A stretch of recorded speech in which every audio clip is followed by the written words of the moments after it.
Es indiscutible que Granada es una ciudad universitaria. Lo es por su origen, su identidad precisamente desde el tiempo del Renacimiento hasta el presente, a la vida que inunda sus calles y a lo que ha tocado vivir para una ciudad identificada con el mejor modelo educacional, en mi opinión, del sur de España.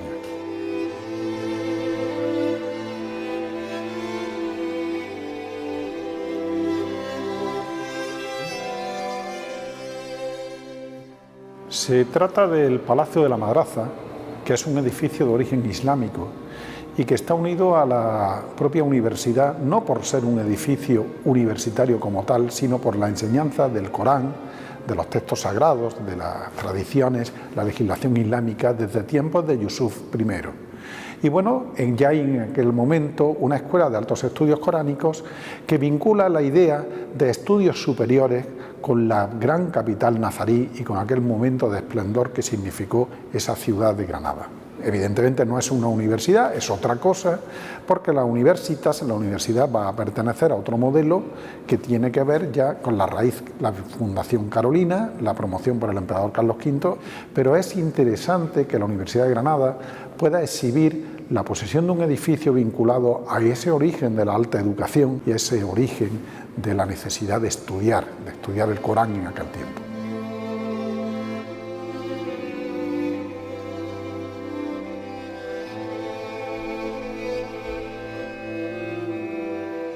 Fuganda infidelium tenebras hoc domus literaria fundatat est Christianissimi Carolus semper Augusti Hispaniolum Regium mandato,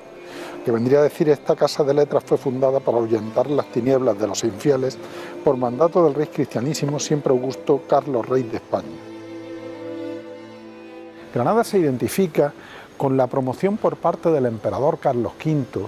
de una nueva realidad, la realidad de la ciudad musulmana, que ya tiene esa herencia en tiempos anteriores y que él va a vivir a raíz de su visita en el año 1526, cuando casa en Sevilla con la emperatriz Isabel y entonces viaja a Granada. Se encuentra entonces el emperador con una ciudad de la que también son súbditos de aquella corona, de aquella monarquía, profundamente islamizada, donde la pervivencia del Islam es patente. Y claro, tiene un instrumento, los dos grandes instrumentos del tiempo son las armas y las letras. Aquí va a prestar las letras al servicio del poder y va a promover un modelo, una institución académica de alto rango a raíz de la fundación de un colegio, el Colegio Imperial de Santa Cruz de la Fe, para la difusión de la nueva fe y la integración de esos súbditos en el nuevo modelo ideológico. Nace así la nueva universidad, la Universidad del Renacimiento, en un edificio que es este edificio que tenemos detrás, que es el edificio de la llamada Universidad Vieja, y que precisamente entre sus lemas aparece en su balconada esa idea de despejar las tinieblas a los infieles para integrarlos en la Europa cristiana. Pero también hay otro elemento que coadyuva esa idea, y es Granada, su densidad institucional, la ciudad extraordinariamente premiada por el poder, necesita una clase dirigente, una clase que se ha de formar, una burocracia nueva, con el evidente apoyo de todo lo que significa el aparato institucional de la propia Iglesia. Recordemos que en la Universitas la cristiandad no posee fronteras en el Renacimiento y es el Papa, como máxima autoridad de ese modelo, el que otorgaba los estudios universales. Promociona a Carlos V, otorga la bula el Papa Clemente VII.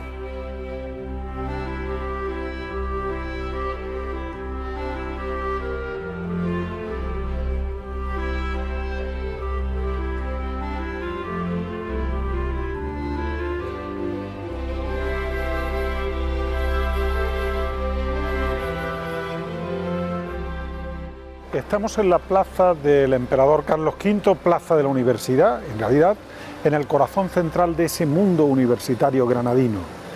No solamente porque esté presidida por la figura del promotor, del fundador de la propia universidad, sino más por la presencia de una serie de edificios, como es la Iglesia de los Santos Justos y Pastor, como es también la actual Facultad de Derecho, pertenecientes al Colegio de San Pablo, al Colegio de la Compañía de Jesús, de los jesuitas, que se instala en Granada en la segunda mitad del siglo XVI y que va a convertirse paso a paso, tiempo a tiempo, en una de las médulas principales, en un eje esencial de la universidad históricamente para Granada.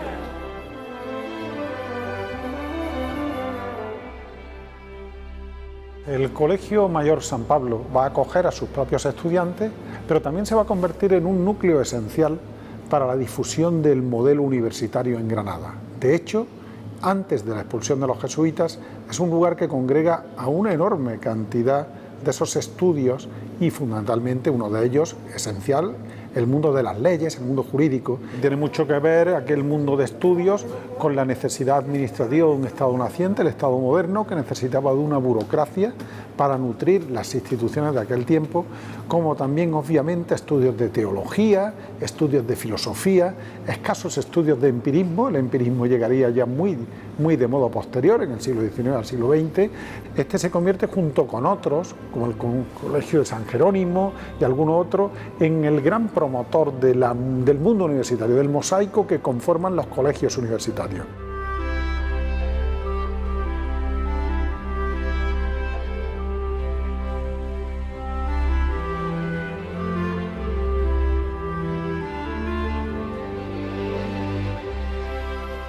Los colegios mayores nacen en el tiempo medieval,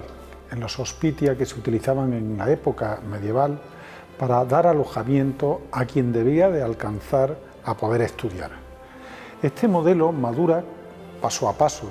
y ya en el siglo XVI florece en Castilla con los grandes modelos colegiales. Algunos tienen nombres muy significativos, como es el Colegio Fonseca, solamente conocido, y en Granada se incorpora con los primeros colegios, los primitivos colegios, hasta esta forma, este modelo que sería el Colegio Mayor de San Bartolomé y Santiago. Sin lugar a dudas, defiendo que es el más antiguo hoy de España. De ahí su gran mérito y valor. El Colegio Mayor San Bartolomé y Santiago es fruto de una doble fundación. En primer lugar, Diego de Rivera, hacia 1641, dota en su testamento la necesidad de fundar un colegio mayor universitario y, de modo posterior, a inicios del XVIII, un comerciante de la seda, del azúcar, de la lana, un poderosísimo genovés o familia de origen genovesa, que es Bartolomé Veneroso, fusiona su propia institución, su propia fundación de colegio y nace ya el Colegio Mayor de San Bartolomé y Santiago. Junto con el patrimonio edilicio existe algo en el colegio fundamental, que es su documentación. Un rico archivo que nos permite conocer, por ejemplo, en este caso, el catálogo de los 10 primeros colegiales que tienen entrada en el año de 1649. A partir de ahí, año a año, la memoria del colegio la constituyen, entre otros documentos, esas anotaciones de una riqueza extrema sobre quiénes eran los colegiales que ingresaban, superado el expediente de limpieza de sangre, su lugar de procedencia y, en muchos casos, aquel oficio, aquel lugar en el cual luego ocuparon un papel, en la mayoría de las ocasiones, relevante. Todo colegial que quería ingresar, y se ingresaba en una edad en la cual se alcanzaba cierto grado de madurez, tenía que argumentar un expediente de limpieza de sangre en el cual no hubiera ninguna sospecha de estar contaminado de sangre judeo-conversa, de posible origen musulmán, que en Granada esto debía ser muy importante, en esa Granada que ya quedaba atrás para el Islam. Pero claro, este expediente de limpieza de sangre procuraba ese ingreso de aquellos que tenían méritos sobrados en razón a su cuna para poder ser colegiales, ¿no? A partir de ahí ingresaba en el colegio y se reglamentaba su vida de modo meticuloso, preciso. Hay que entender las dificultades técnicas que significaban cualquier desplazamiento de hace siglos, de aquel tiempo, y era necesario dormir en algún lugar, vivir en algún lugar. De ahí que una parte importante de la vida de los individuos fuera su paso por un colegio determinado. Y el colegio cumplía diversas funciones. Alojamiento, obviamente, junto con ese alojamiento tenía la necesidad de dar de comer, donde había momentos de festividad, con refectorios, con modelos de pastelería y elementos, pero también la huida de determinadas carnes, como era la carne sospechosa de no ser pura, o por ejemplo en Granada se procuraba que hubiera carne de cerdo para que quedara clara la no mancha, con una posibilidad coránica de no poder usar la carne de cerdo. También se reglamentaban los juegos colegiales, Un colegial no podía jugar a los naipes, no podía tener pajarillos, dice un documento, para distraerse en la habitación con el sonido, el silencio reglamentado, las horas de la matina, de todos los elementos de devoción, religión, estudio. Era una vida, si queremos pensar, casi monacal, ¿no? Pero también tenía una serie de cuestiones que tocaban al individuo. La reglamentación de sus estudios, horarios estrictos. Eran las 5 de la mañana cuando se levantaban. Eran las 9 de la noche cuando se mandaba silencio para acudir a las habitaciones a dormir, y durante todas esas horas del día la vida se repartía entre poder salir a la calle con manto y beca, acompañado siempre el mayor, un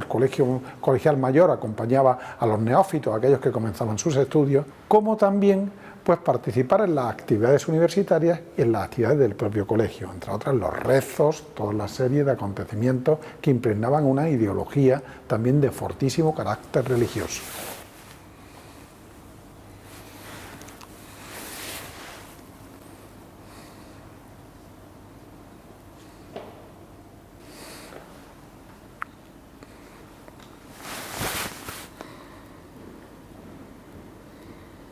Los colegiales debían de llevar su manto, ese manto recio que protegía en ciudades como en Granada del frío, y su beca.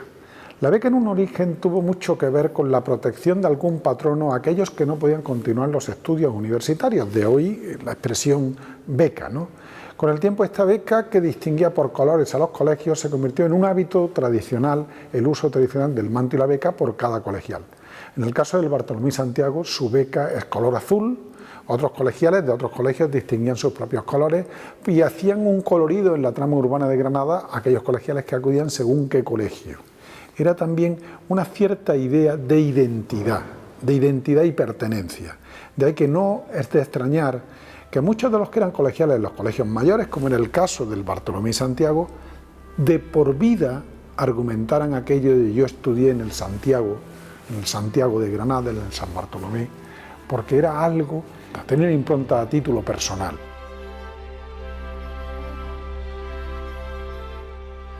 La identificación de los individuos con el lugar en el cual habían estado y habían pasado para ese mundo universitario en Granada se manifiesta en reflejar, trazado a buril, un mosaico de nombres que año a año, siglo a siglo, han ido acumulándose en la piedra del colegio, en esta piedra blanda que permite escribir y que permite dejar una huella del paso por aquí, por el lugar del San Bartolomé Santiago. Precisamente al Colegio San Bartolomé Santiago, a ese largo camino de la historia, se le atribuye el estudio en él durante las enseñanzas medias de Federico García Lorca, de su hermano Francisco, que anduvieron por esta institución cuando en su día fuera también colegio de enseñanzas medias. Y cuenta esa historia, dice esa historia y atribuye que esta F y esta G que aparecen aquí pudieran referirse a ese Federico García Lorca con todos los criterios que pudiéramos decir que quizá no fue así. Lo curioso es que quien escribió esto, que pueda coincidir con el apellido lorquiano, aquí dejó huella, y hoy, en esa mitificación del pasado de la institución, hay quien sostiene que esta F y esta G refieren a Federico García Lorca.